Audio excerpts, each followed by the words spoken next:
Annie wants loose. Hi, Annie. So I've been thinking all week about St. Francis and animals. According to legend, they were as much a part of his community as the monks who joined him in his devotion to God.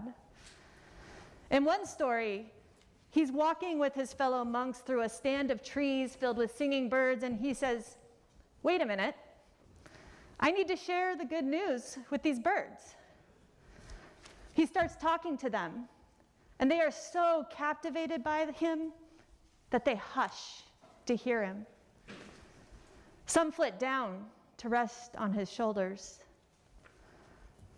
It wasn't just animals. He loved all of nature, that which could have only been made by God. We hear this in his Canticle of the Sun, which I've slightly adapted here. Be praised, my Lord, through all your creatures, through sibling sun, who brings the day, and through whom you give light, who is beautiful and radiant in splendor. Be praised, my Lord, through sibling moon and the stars in the heavens, you have made them precious and beautiful. Be praised, my Lord, through sibling wind and air, and clouds and storms, and all the weather, through which you give your creatures sustenance.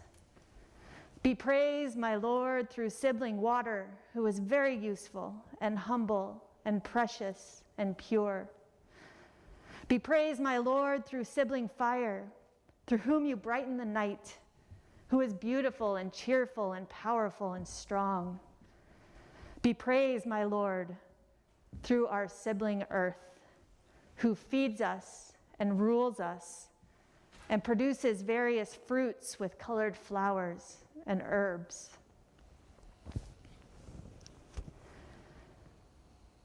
I think it's sometimes easy to take for granted the gorgeous Doug firs all around us. The way a few days of rain turns dry straw into green grass. And yes, how our dogs greet us so joyfully whenever we return. How our cats knead at our chests when they're feeling loved. We can forget how impossibly miraculous this natural world is. But not Francis. He had such deep gratitude for God's creation. He took time to stop and admire it, to talk to the birds, to feel the sun on his skin. He paused. He took time. And in doing so, he praised God for all of this creation. Can you believe that praising God can be so simple? So simple as to stop and look up at the clouds. So simple as to stop and notice the ants creeping in a line across the sidewalk. So simple as to stop and breathe in the crisp autumn scent of fallen leaves and wet soil. Well, in fact, our gospel today confirms that.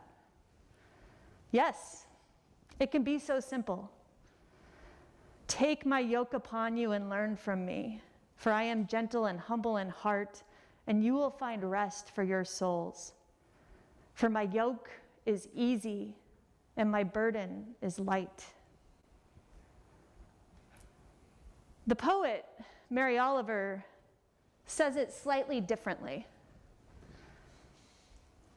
You do not have to be good. You do not have to walk on your knees for 100 miles through the desert repenting. You only have to let the soft animal of your body love what it loves.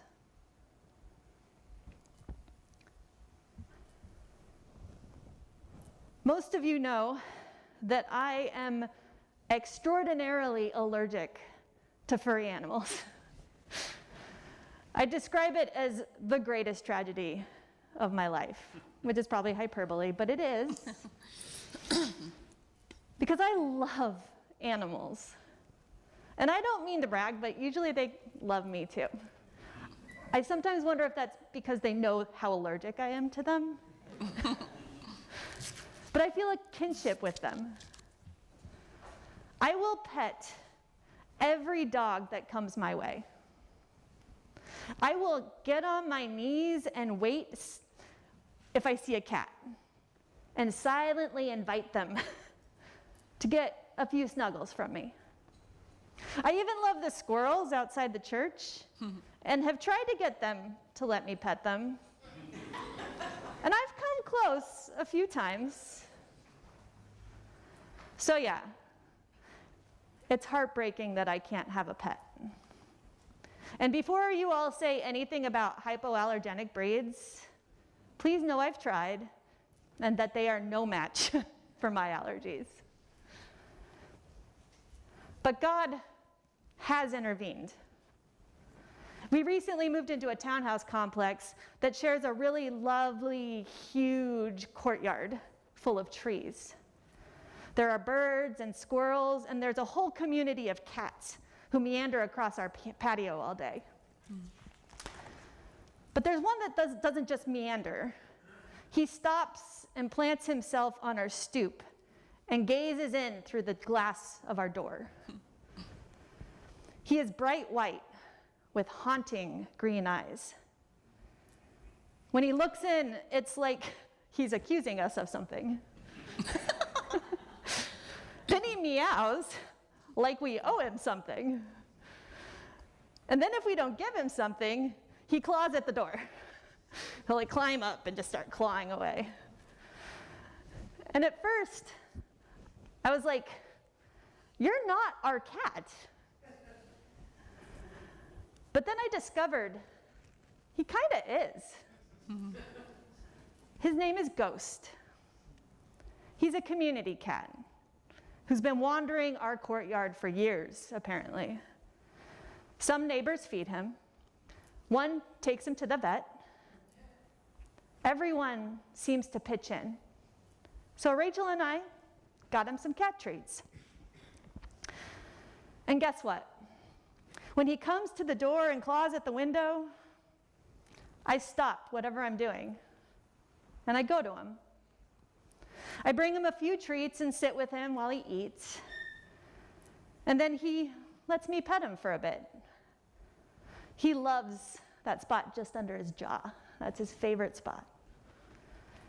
And then sometimes he lays down and starts grooming, and I just sit out there with him. I ask him how his day's going. He kind of glares at me, but in a loving way.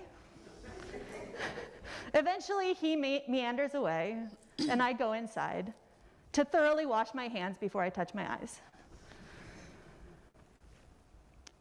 Ghost is the pet I can have, and I love him. I love how he beckons me even when I'm busy or in the middle of something. And I'll stop to notice him, to love him, and to let him love me in the way he knows how. To stop and notice, to love and to be loved. That's the gift of our beloved pets. It's the gift of God's creation all around us. These are acts of worship. Acts of worshiping our Creator God. Stopping, noticing, loving, and allowing ourselves to be loved. That's what Francis was all about. And I think he loved animals, loved nature, because that's where he saw it happen most easily, most, well, naturally.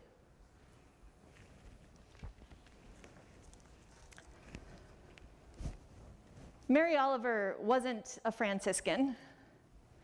She was an Episcopalian, actually. But I think she and St. Francis were kindred spirits. They both seemed intuitively aware of God's presence all around us in the wild, untamable, natural world. So I close with the rest of that much beloved Mary Oliver poem, Wild Geese. Tell me about despair, yours, and I will tell you mine. Meanwhile, the world goes on. Meanwhile, the sun and the clear pebbles of the rain are moving across the landscape, over the prairies and the deep trees, the mountains and the rivers. Meanwhile, the wild geese, high in the clean blue air, are heading home again. Whoever you are, no matter how lonely, the world offers itself to your imagination, calls to you like the wild geese, harsh and exciting, over and over announcing your place in the family of things. Amen.